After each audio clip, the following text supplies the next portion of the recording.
Welcome, everyone, to today's meditation.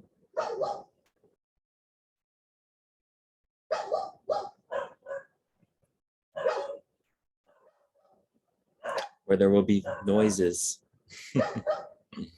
dogs barking, birds chirping, and maybe thoughts arising. So we're going to welcome these internal and external arisings. They're not in the way. That's the main problem with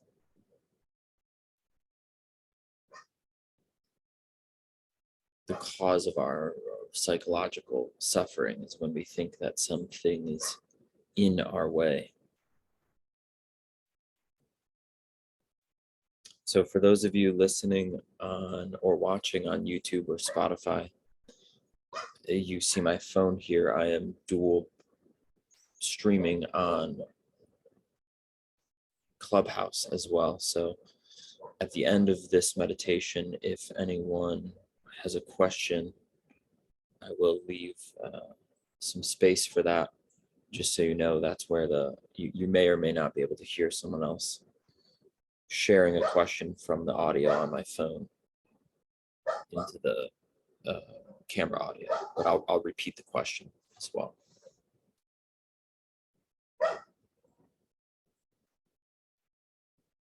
So as a way of beginning, first you can make yourself as comfortable as possible.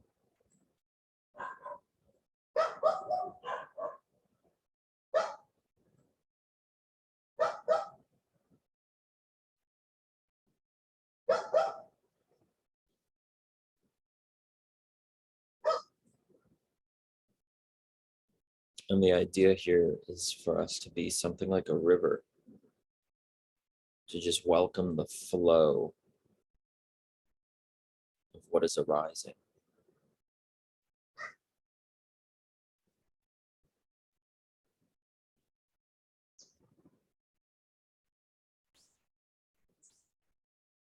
Whatever arises, whether it be dogs barking, maybe there's emotions or a repetitive thought arising. We're just allowing it, letting it flow. Even if it's continually repeating, just allowing it to continually repeat.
Now we can begin this experiential investigation. So my invitation here is not for you to just accept what is being shared, what I'm pointing to, but to see if this is true by your direct experience. The most common word in every language is I.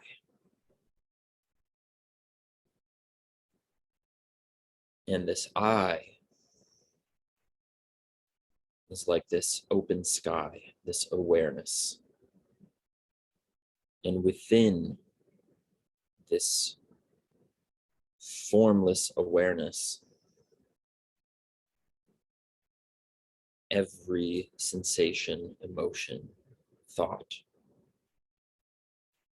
seems to arise and seems to change.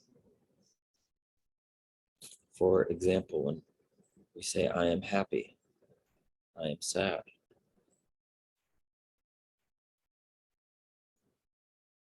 I'm uncomfortable.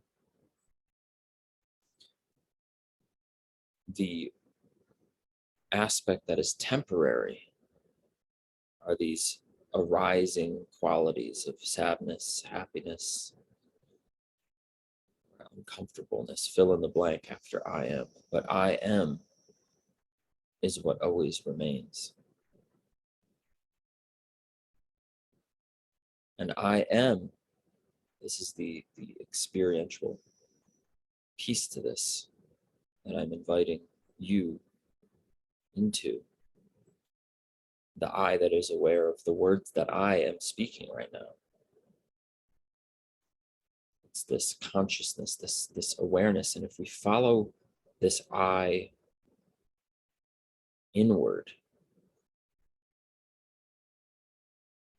it has been my experience that I am not exclusively my mind and my body. Not exclusively. I am not only that. I am that which is aware of my mind. I am that which is aware of my body. And this is where I invite you to look and see for yourself. Do you find anything there?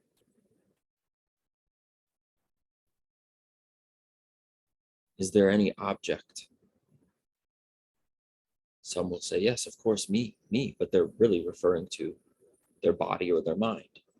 But by the very nature of being aware of the body and being aware of your own mind, you in totality cannot exclusively be your body and your mind.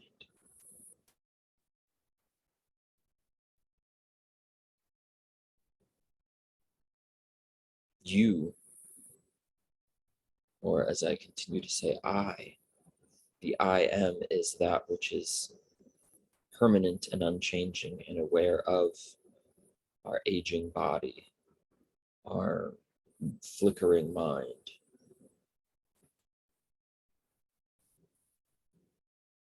Everything, every object arises and falls.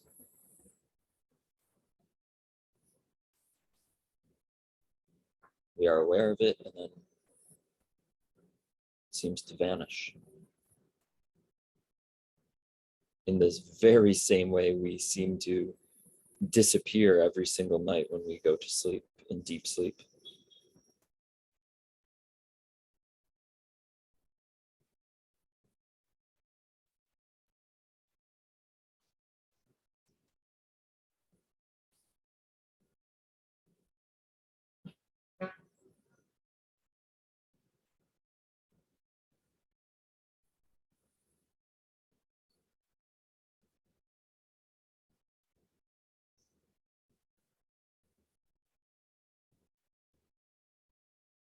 So in this way, with this direct pointing, we can really dislodge ourselves from the exclusive identification with our temporary, our finite mind, body,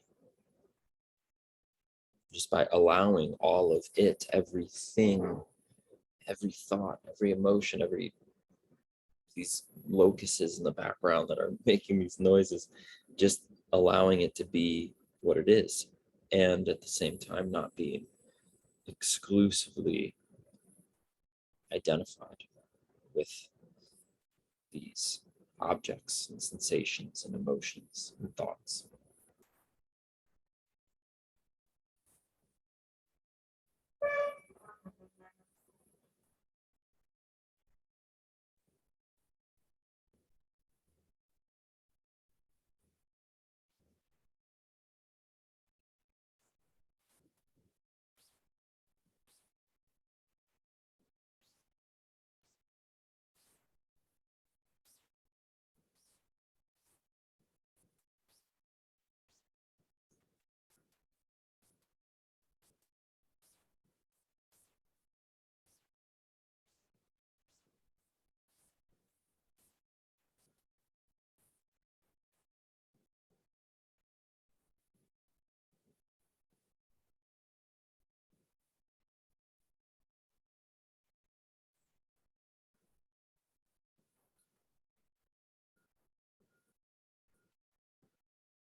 It's not a coincidence. I don't think it's a coincidence that time itself seems to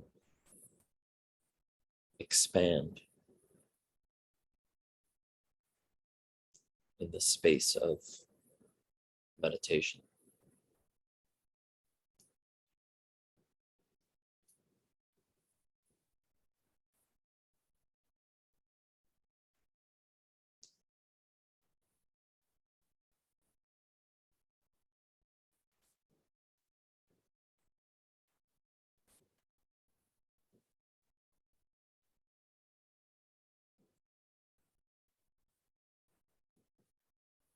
Some people, not you, obviously, if you're listening to this, but some people, which they are only this consciousness, this awareness, this oneness as well. However, that oneness can appear as being afraid of being with oneself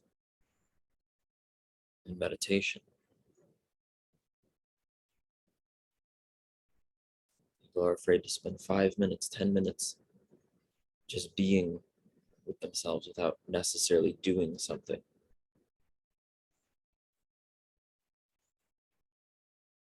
But what is it that we're really afraid of?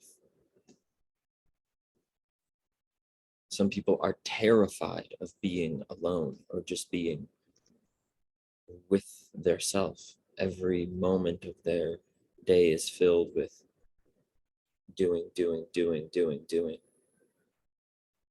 Even though in the final analysis, every moment of their doing is just this infinite expanse of being itself.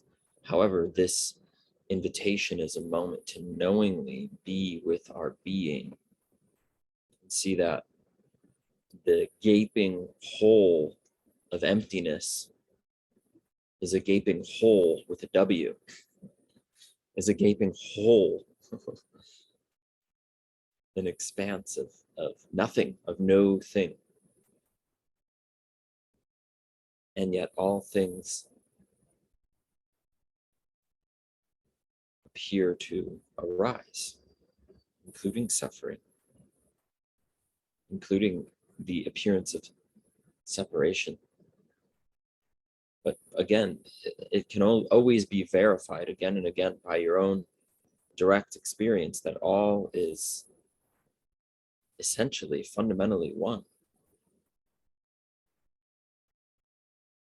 Yes, there's a laptop screen here, there's a phone here, there's the character, Christopher, sure, but all you, me, all of this is made out of the same one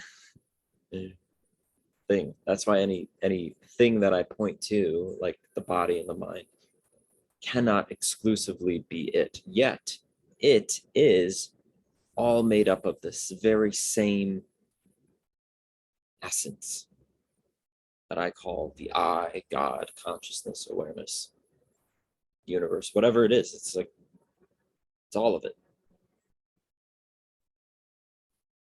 And yet in totality cannot be found in any one thing. Because how can one thing express all? And yet each part is only made up of this very same one thing. If this sounds intellectual, it's not. It's our very own experience. However, it might seem intellectual because of societal beliefs and conditionings and thoughts that make us start to think that we are somehow separate. And then these thoughts get lodged into the body as sensations and feelings of, no, I don't only think I'm separate, I feel that I'm separate. And that's what people say. I really am only this mind. I really am only this body. And I invite anyone that feels that way to rigorously and honestly analyze, look at their own experience, because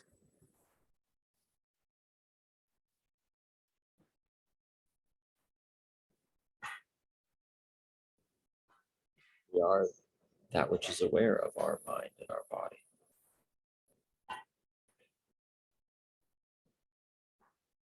If we were only our mind and only our body, what is this? What is it that is aware of it, that knows it? What is this subjective essence?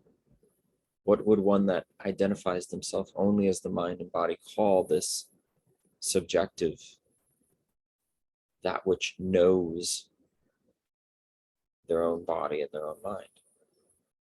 What's that? Where's that coming from? It's what I'm calling consciousness, awareness.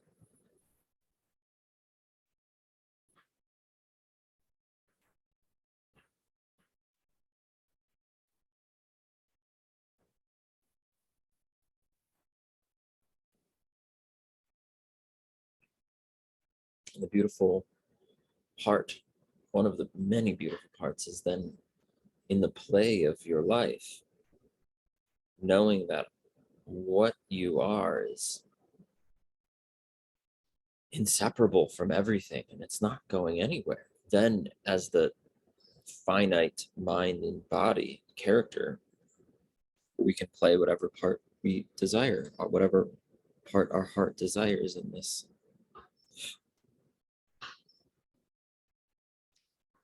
playground, if you will. Earth school, if you will. Who's the teacher? Who's the student?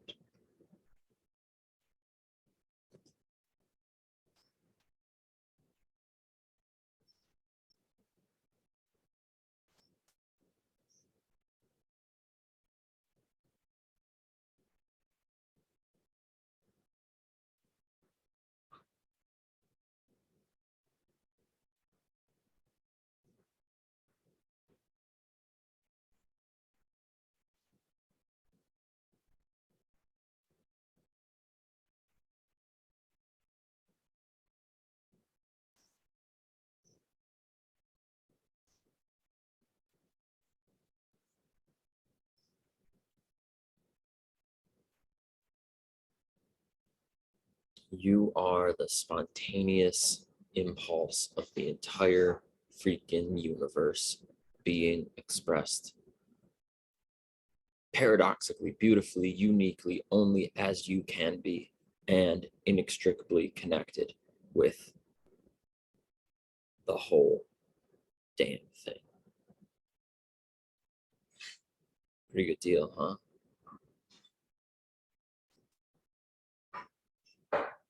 Doesn't feel like it when we don't recognize it. When we get lost in our lives,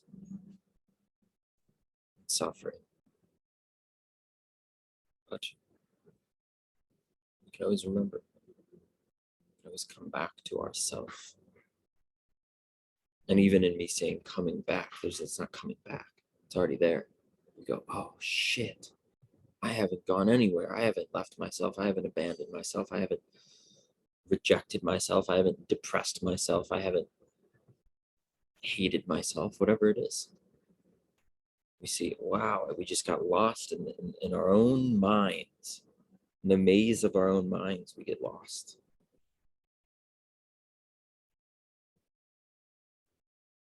Sometimes we can't even, we realize when we're trying to remember ourselves, we're like, I just want to get back to that place. We have to surrender in that moment, because the joke of it is it's not a place that's anywhere outside other than right here. But the mind goes, no, no, no, no, no.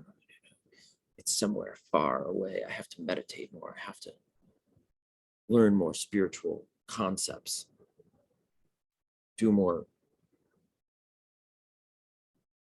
prayer, more plant medicine, or whatever it may be. But we don't have to. We can do any of those things.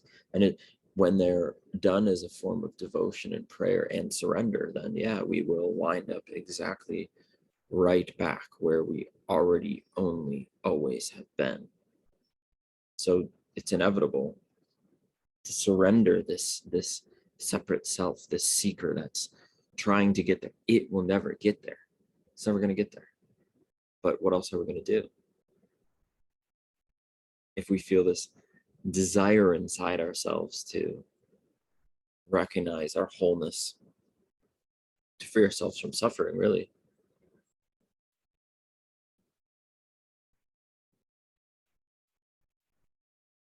Someone that I consider a teacher, he says we're friends. I consider him a teacher, and we are friends too, which is really cool.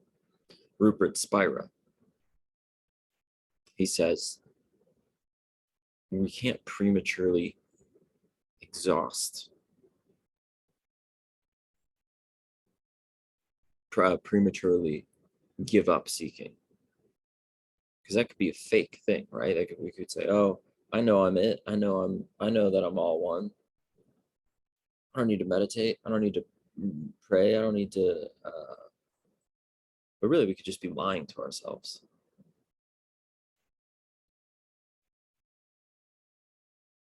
So in that sense, yeah, there are times when I sit down to meditate or engage in something. I'm like, fuck, man, I'm doing this thing where I think that the thing that I'm going to do is going to get me something, get me somewhere.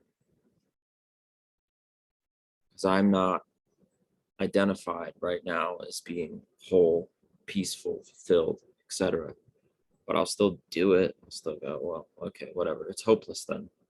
So there is no difference if I meditate or go and take a bike ride. No, probably not. And whatever one that I feel is going to awaken that joy, that recognition, is what I'm going to do. I don't know why I used the example of a bike ride. It's been so long since I've ridden a bike. Maybe go work out, eat a pizza.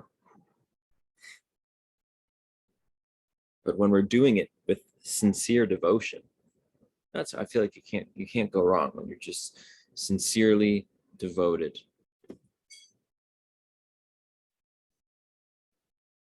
to remembering what you are.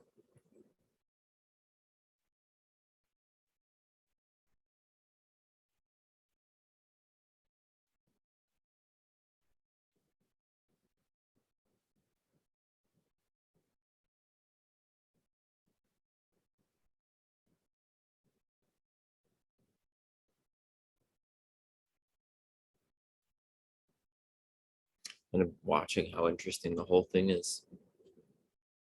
Interesting. Here's this person that continues to the dialogue, watching ourself, that continues to seek, that continues to want for something. Doesn't even mean we have to stop it. There's no, the whole idea of this is just allowing everything to be as it is, and allow ourselves to be natural in to be in the natural part of the universe that we are, including our wants, our desires, our hopes, our dreams.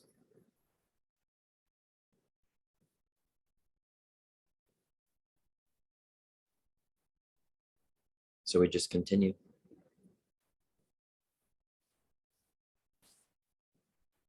In each moment, in each breath.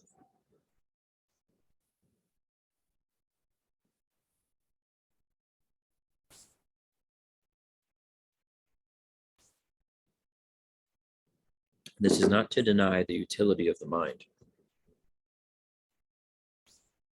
I want to point that out. The utility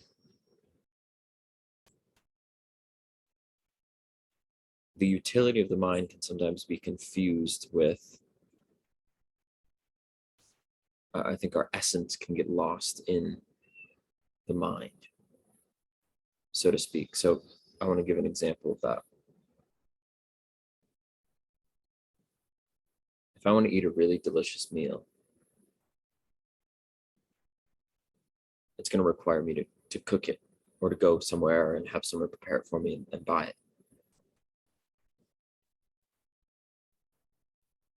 And that's all good, right? That's not denying any of this. During the preparation and the moment when we have that first bite, it's all oneness.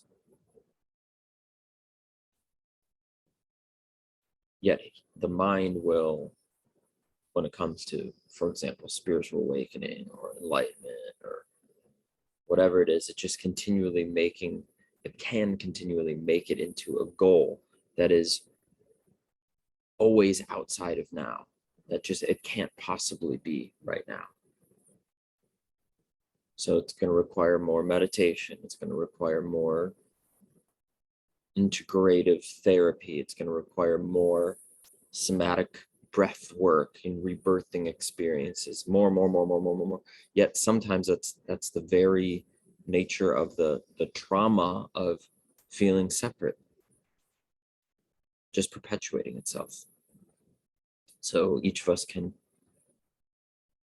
through experience, use our own wisdom to discern when the mind is fulfilling its natural function of cooking our meal, or is it perpetually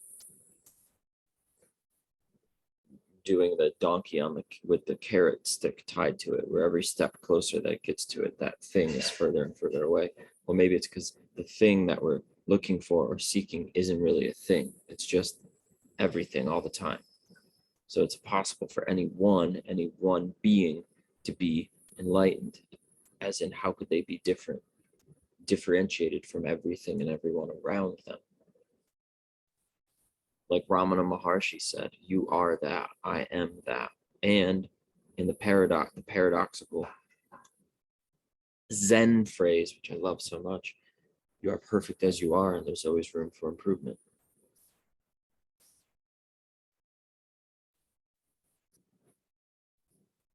So yeah.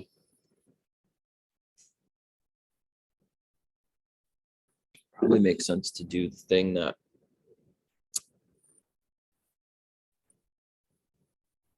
that brings ourself and others, community, our world, the most joy. We could do that in an act of service to God, awakening awareness.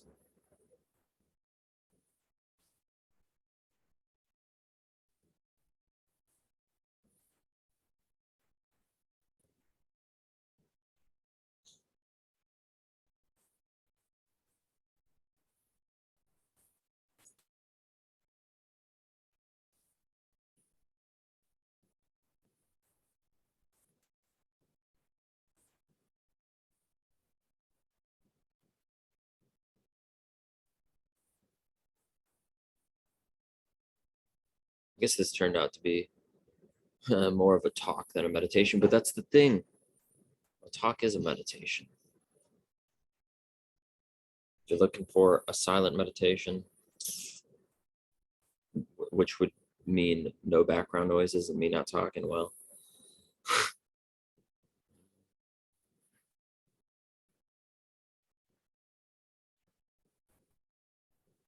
there's a place inside of us that is ever present, ever still, ever silent.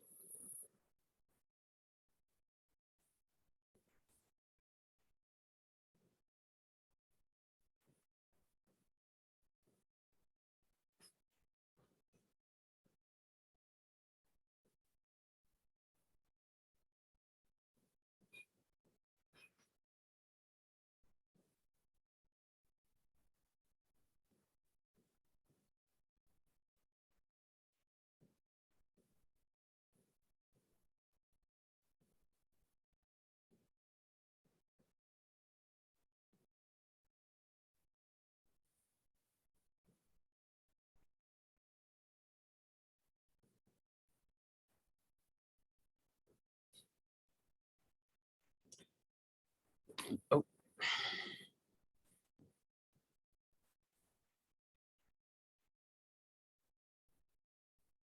it's neat. If you're watching the video, you can see the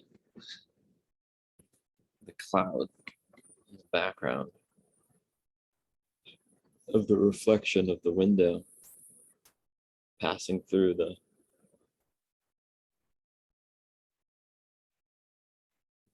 window divider.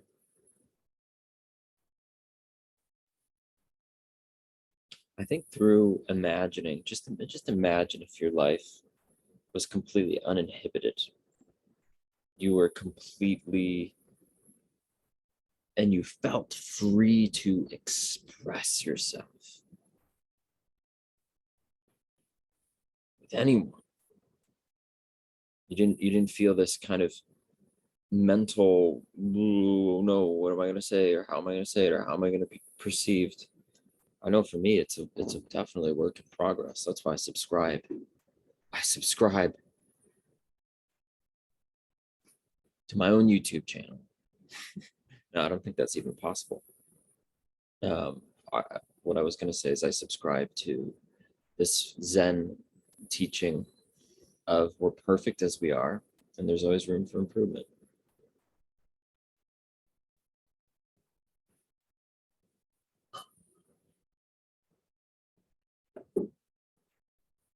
And since it's all one and it's all connected, everyone and every being, it's like the liberated Jesuses and Buddhas in disguise, pretending to be other than.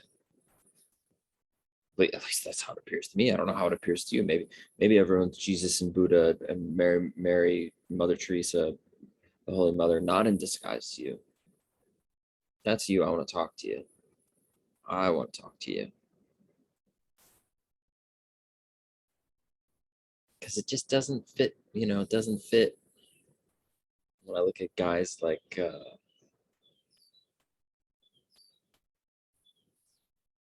Vladimir Putin. That's Jesus? Jesus Christ. Help me. Help me. Help me. How? Why is why is Jesus and Buddha appearing as war? As warriors warring with their self. That's real. It is real. It absolutely is real. Why is it appearing that way? Good question. I don't know. And there's a place inside my heart that I can have compassion for the fact that I don't understand that. And that if everything in this world, with all of the, like I said in the description to this meditation,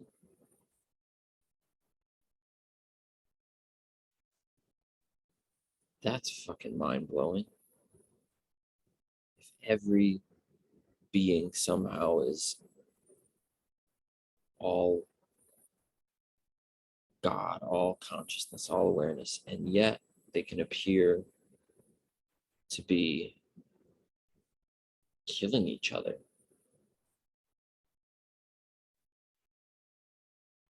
All of that starvation, all of these atrocities.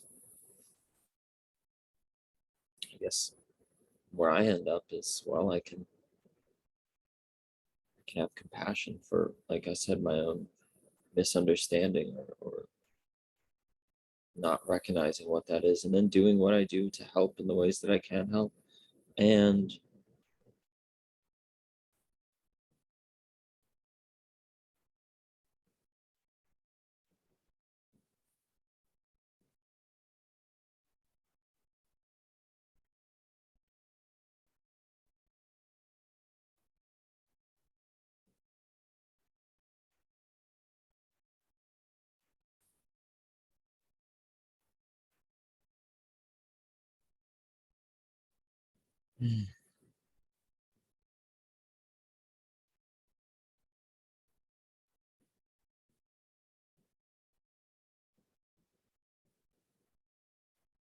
recognizing, or at least inviting in the idea that, you know what, maybe somehow all of these crazy things happening really are somehow part of me.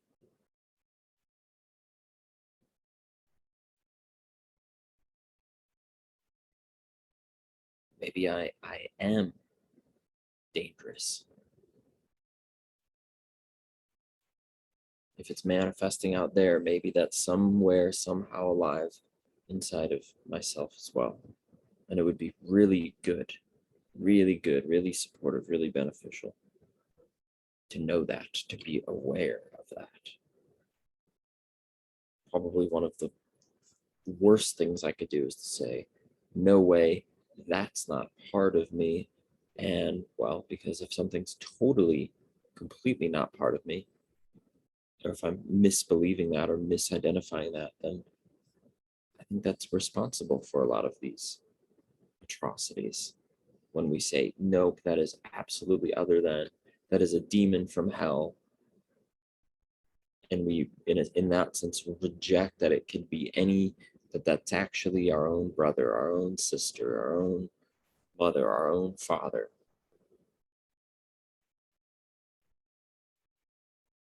Then we're able to create immense suffering, conflict, harm.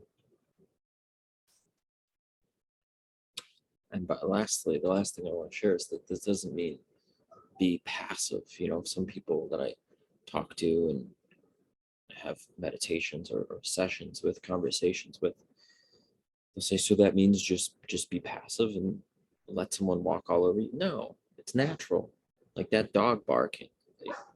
Like that dog barking. If someone comes near you or threatens your safety, naturally, there's going to be a response from us. And that response could look like fighting back if we must. It could look any way, because it's not prescriptive to say that because of this means when someone comes at you, sit there and meditate because they're you. No, I'm definitely not saying that. And that's why the trauma work, even though this experientially can be seen to be true and felt to be true, that we're all one, there's still within consciousness, within awareness, trauma, undeniably. And that's why doing the integration work to overcome, for example, if someone is attacked, maybe because they've been attacked, or let's say they were attacked as a very, very young child and they don't even remember it, or abused, right? I guess would be a better way to say it.